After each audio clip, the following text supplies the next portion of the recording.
Hello friends, আসসালামু আলাইকুম। আশা করি সবাই ভালো আছেন। তো আজকে আমার নতুন আরেকটি ভিডিওতে আপনাদের সবাইকে স্বাগতম। আশা করি সবাই ভালো আছে। তো বন্ধুরা, আপনারা থাম্বনেল থেকে হয়তো বুঝেই গেছেন যে আজকের ভিডিওটি আমার কি সম্বন্ধে হতে যাচ্ছে। আজকের ভিডিওটি আমার হতে যাচ্ছে সাপে নেউলে। অর্থাৎ গ্রাম অঞ্চলে মুরব্বীগণ প্রায়ই একটি কথা বলে থাকে যে ওর সাথে সম্পর্ক কিরকম। আরে ভাই বলিস না, ওর সাথে সম্পর্ক আমার একেবারেই সাপে নেউলে। সেই সাপে নেউলে আমরা আপনাদের সাথে একটু কথা বলতে চাই। তো বর্তমানে আপনারা হয়তো অবগত আছেন যে রাসেল ভাইপার নিয়ে অনেক তোলপাড় মিডিয়াগুলো। তো সেই সাথে আমি আপনাদের সাথে একটি কথা বলবো যে আসলে বিষাক্ত সাপ, পৃথিবীতে অনেক বিষাক্ত সাপ আছে, তার মধ্যে রাসেল ভাইপার অন্যতম, যার বিষ থাকে অনেক। তো আসলে এই রাসেল ভাইপার যদি সাপের নেউল অর্থাৎ বেজি, আমরা গ্রাম অঞ্চলে যেটা বেজি নামে চিনি, ইংলিশে নাম হচ্ছে মনগোইস। এই মনগোইস বা বেজি আসলে প্রাণীটি অনেক ছোট হলেও এই প্রাণীটির মজেজা সাপের কাছে বেশি সবচাইতে। কারণ সাপ আর বেজির মধ্যে একেবারে দাঁড়াকোড়াল সম্পর্ক, যার কারণে যে এলাকা বেজি থাকে সে এলাকায় সাপ থাকে না, এটি সাধারণত আমরা দেখতে পাই। আসলে এই বেজি আমাদের মা বোনদের অত্যন্ত শত্রু। তাদের কাছে মনে হয় সাপই ভালো, বেজি ভালো না। কারণ বেজি সাধারণত আমাদের মা বোনেরা যে মুরগি, গৃহস্থলিতে যে মুরগি পুষে থাকেন, সেই মুরগির বাচ্চা ছোট অবস্থায় কিন্তু বেজি খুব পছন্দ করে এবং কি দাবড়িয়ে দুবড়িয়ে খেয়ে ফেলে। এজন্যই বেজিকে পছন্দ করে না। কিন্তু আসলে বর্তমান রাসেল ভাইপারের যে পরিস্থিতি, আমাদের দেশে যদি প্রচুর পরিমাণে বেজি থাকতো, গুইসাপ থাকতো, তাহলে কিন্তু আজকে আমাদের এরকম আতঙ্ক হওয়া লাগতো না। অর্থাৎ বেজি এবং সাপের মধ্যে দাগরল সম্পর্ক।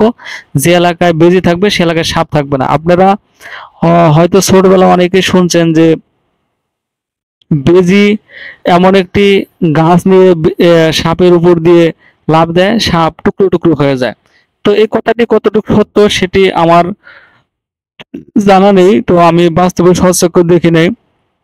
তবে হ্যাঁ, এমন গাছ থাকতে পারে যেগুলো আসলে বনের ভিতর তো বিভিন্ন প্রকার গাছ থাকে, যেটা বিষকে নিষ্ক্রিয় করার মতো গাছ থাকতে পারে, বা বেজি এটা ব্যবহারও করতে পারে। তবে উপর দিয়ে ফাল দিলে সাপ টুকরো টুকরো হবে, এই বিষয়টা আমার অজানা। তো যাই হোক, এই বিষয় নিয়ে সামনে ভিডিও আসবে, সেটি আমি ভিডিও প্রসেসিং এ চলছে এবং কি ঘাটাঘাটি অবস্থায় চলছে।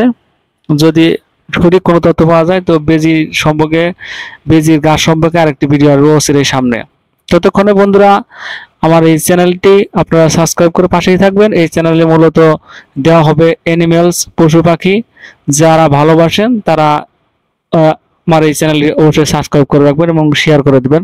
কারণ আমার এই চ্যানেলটি মূলত এইসব ভিডিওই দেওয়া হবে নিয়মিত আকারে। তো যেটা বলছিলাম যে সাপ, বেজি। তো বেজি আমরা দেখতে পাই, বেজি সাপকে অনেক নির্যাতন করে, ধস্তাধস্তি করে। লাস্ট মুহূর্তে কি হয়, যে সাপ পেরে ওঠে না। অর্থাৎ বেজি লাফ দিয়ে গিয়ে এই সাপের মাথা যখন মুখের ভিতর নেয়, সেই সাপের মাথাটাও একবারে থেতলিয়ে হালায়। অর্থাৎ চাবিয়ে চাবিয়ে থেতলা করে দেয়।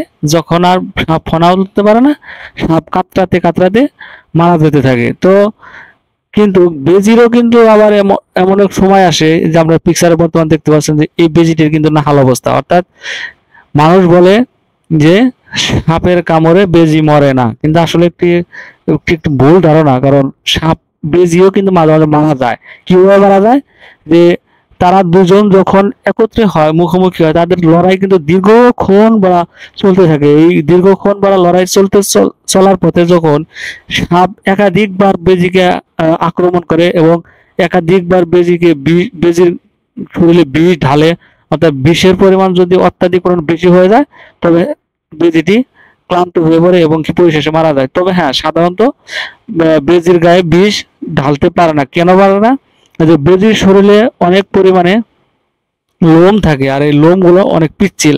আপনারা জীবনে কোনো সময় কেউ বেজি ধরছেন কিনা জানি না, তবে হ্যাঁ আমি ধরছি, এবং বেজির শরীরের লোমগুলো আমি নিজ হাতে ধরছি, যার কারণে আমি বলতে পারি যে বেজির লোমগুলা কিরকম পিচ্ছিল, একেবারে মোটা মোটা এবং একেবারে পিচ্ছিল, যেটা আসলে বলার বাইরে যে বেজির শরীরে এত পরিমাণ পিচ্ছিল। এতগুলা পশমের ভিতরে সাপ সঠিকভাবে ওইভাবে করতে পারে না। আর বেজি পা ছোট এবং বেজিও আকারে ছোট, যার কারণে দেখা যায় কি যে সাপ যখন ছোবল মারে তখন বেজিটা লাফ দিয়ে আবার অন্য জায়গায় চলে যায়। আমার এই ভিডিওতে বিভিন্ন জায়গায় দেখতে পাচ্ছেন যে বেজিকে সাপ আক্রমণ করলে বেজি দেখেন কিভাবে সরে যায়, অর্থাৎ যে একবারে বিদ্যুৎ গতিতে ওখান থেকে সরে যায়, পরবর্তী টাইমে আবারও সে এসে আক্রমণ করে। তো এই হচ্ছে সাপ বেজির খেলা। তো আসলে খেলাগুলো দেখতে অনেক ভালোই লাগে যখন ডিসকভারি চ্যানেলেতে দেখি। আর আপনারা অবশ্যই এই বেজিও কিন্তু মানুষেরও অনেক সময় চড়াও হয়ে যায়, যখন আটকা পড়ে যায়, যখন তার বাঁচার কোনো পথ থাকে না, তখন কিন্তু বেজি কিন্তু মানুষকে আবার পায়ে কামড় দেয়, তিনি বাঁচার চেষ্টা করেন। তো এই বিষয়টা আপনারা লক্ষ্য রাখবেন, কেননা আমি এরকম পরিস্থিতির সম্মুখীন হয়েছি। তো বেজি কামড়লে কিন্তু সেই জায়গাটা অনেক ছিঁড়ে যায়, রক্ত বাড়ায়, রক্তক্ষরণ হয়। তো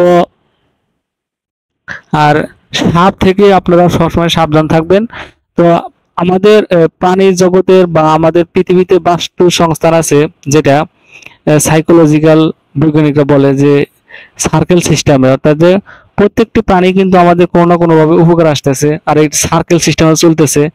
তো সাপ ব্যাঙ খায়, সাপকে বেজি খায়, আবার বেজিকে অন্য একটি প্রাণী ধরে খায়, এইভাবে এইভাবে কিন্তু সার্কেল সিস্টেম চলে থাকে।